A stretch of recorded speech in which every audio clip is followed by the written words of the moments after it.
warahmatullahi wabarakatuh. Apa kabar? Saya Hezbun Arif dari Forum News Network.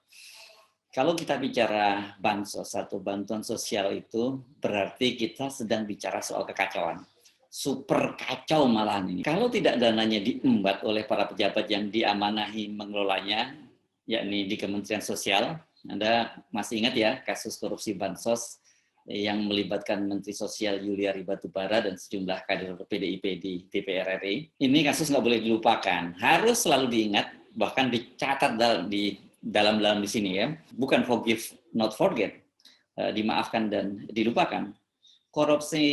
Korupsi model begini ini harus not forget dan not forgive. Pokoknya nggak boleh dilupakan dan nggak boleh dimaafkan. Karena ini betul-betul sebuah kejahatan. Kejahatan yang menurut saya levelnya itu nista banget ya. Bagaimana mungkin ada orang yang diamanahi untuk membantu rakyat miskin, tapi kemudian dia juga menimpa bantuan atau diembat oleh mereka yang para pejabat yang diamanahi itu. Jadi betul-betul levelnya itu jauh lebih rendah daripada tukang maling ayam, perampok, jambret dan sebagainya. Mereka ini lebih rendah, lebih rendah sekali. Sumber kekacauan lainnya itu adalah data yang digunakan. Ini datanya ini super ngacau. Bisa jadi kekacauan data itu bila ditelisik lebih jauh, motifnya juga ada permainan data dengan niat atau semacam moral hazard gitu ya.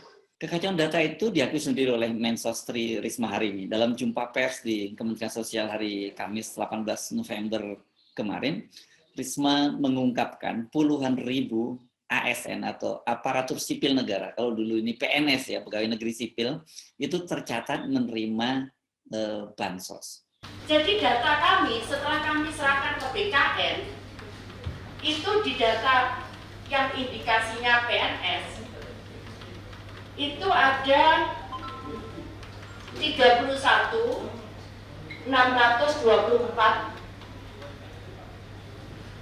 ya 31.624 ASN.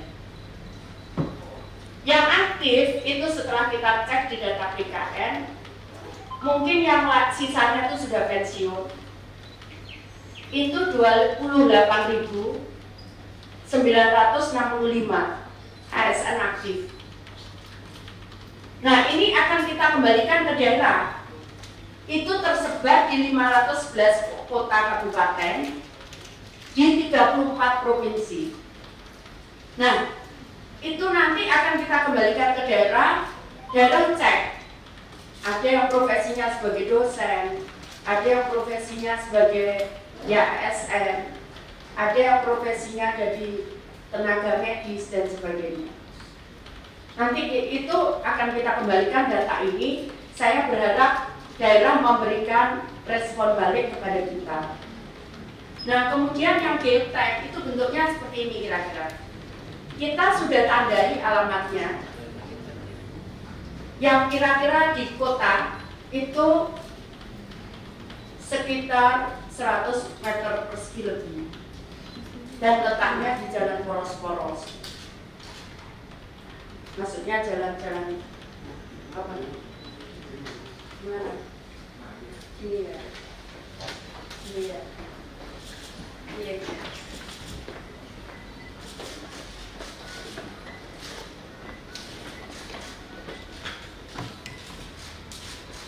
Bu.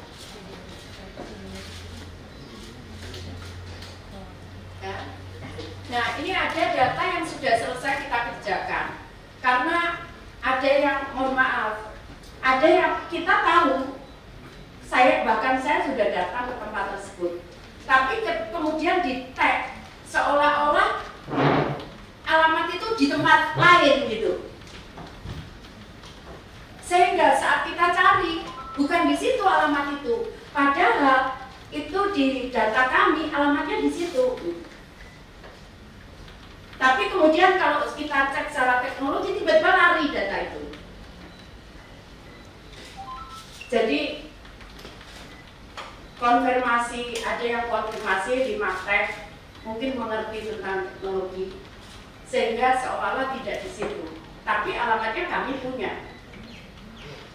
Nah, karena itu kita akan kembalikan ini kepada daerah. Ini terus-menerus, ini belum selesai. Ini kita kita akan lakukan terus, yang sudah selesai kita akan serahkan ke daerah untuk daerah mau perbaiki ini.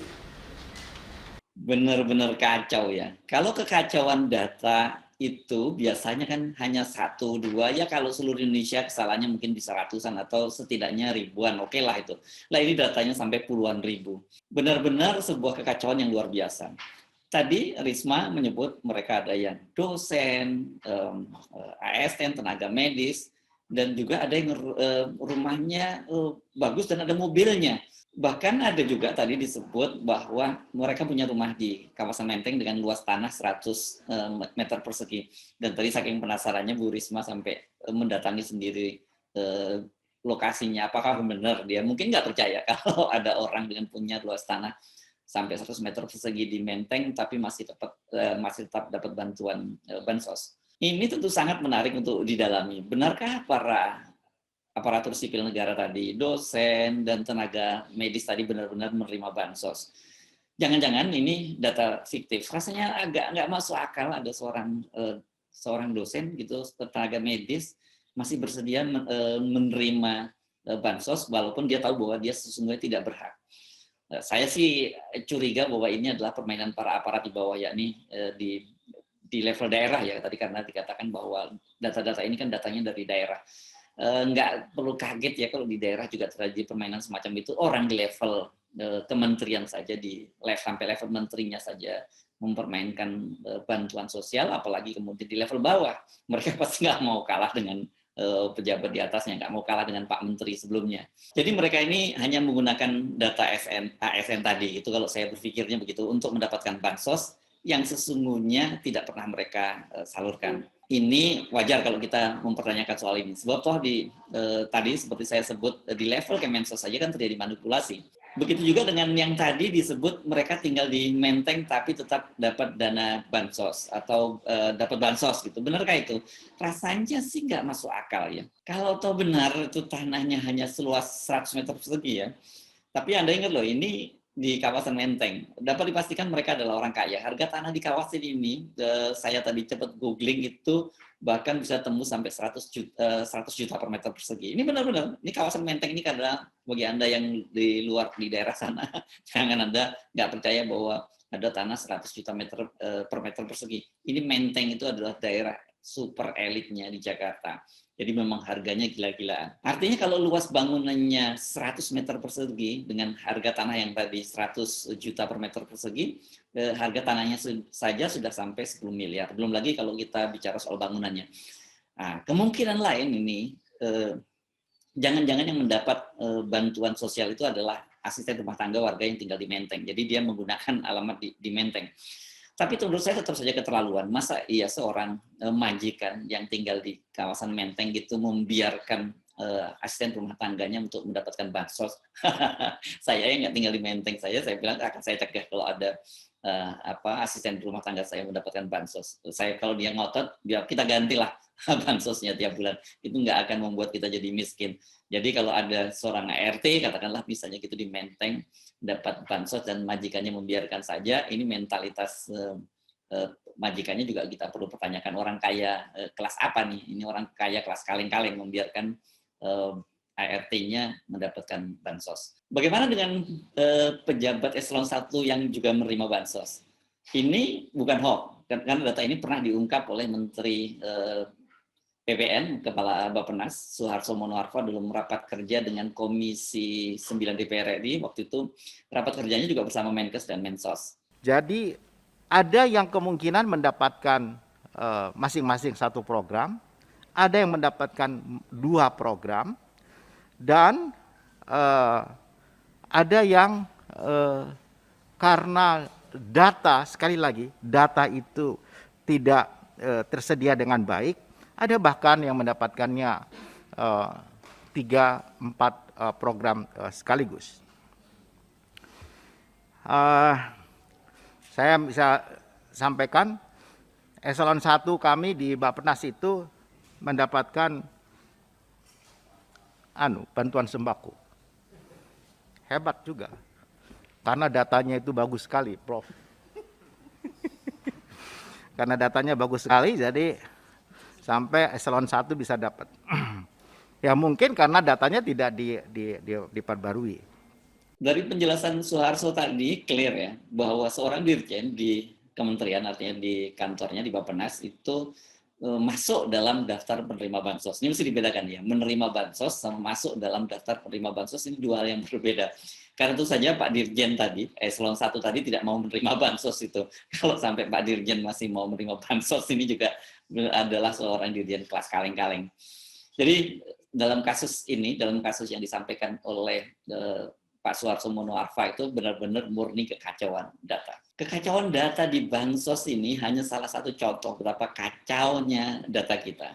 Padahal kan kita tahu sudah ada program IKTP, harusnya itu bisa menjadi single data, menjadi rujukan untuk semua yang berkaitan dengan data-data yang diperlukan oleh pemerintah. Mulai macam-macam deh, mulai kan sekarang rencananya juga bahwa IKTP itu akan digunakan sebagai basis pajak ya, penerimaan pajak, bukan penerimaan, maksud saya adalah wajib pajak, data kesehatan, data pemilu. Nah, ini serius nih kalau udah mulai menyangkut pemilu, karena ini juga nanti akan ada manipulasi.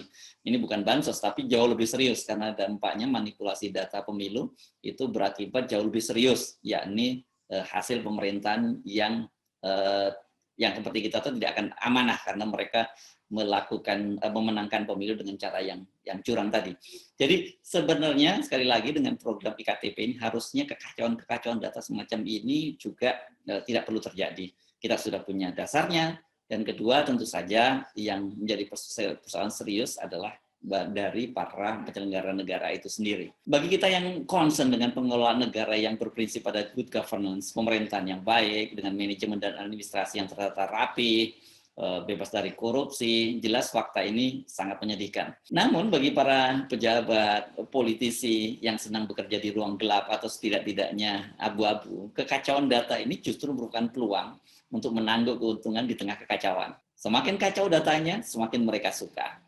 Semakin kacau datanya, mereka bisa tetap berpesta di tengah kekacauan data itu. Saya Hizbun Arif dari Forum News Network. Sampai jumpa lagi. Wassalamualaikum warahmatullahi wabarakatuh.